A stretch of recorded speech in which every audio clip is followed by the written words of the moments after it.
So the film is a documentation of me making a textile project for a class that I had called Visual Language A in my graduate program.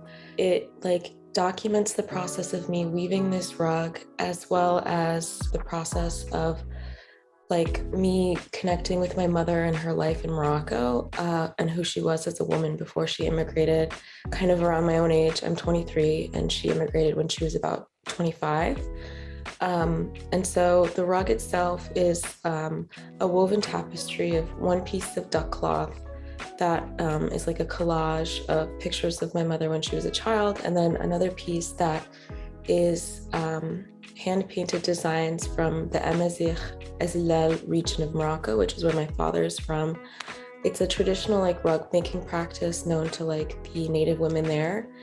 And so I started kind of my process researching this rug making tradition. So I wanted to reconnect kind of with my female ancestors, quite literally through my mother, the most immediate female ancestor, and then kind of through this process of rug making that has been known in my culture for centuries and centuries.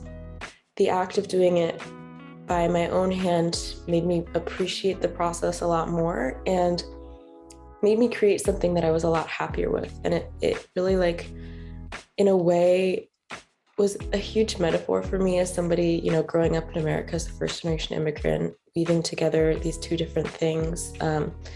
And my parents' own experiences weaving their life here and then weaving together their life, this previous life of theirs that I have no immediate access to in Morocco.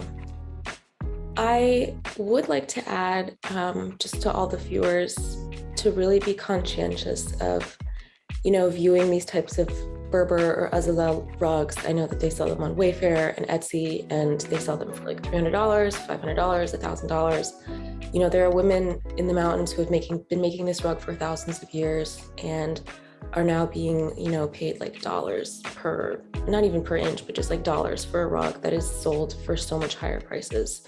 And in many ways, it's a form of kind of a way that colonization continues through these economic means. So I would just advise people to be conscious and think to themselves, well, could I sit down on the floor and weave something for hours and hours and hours only to be paid $1? What would that make me feel like?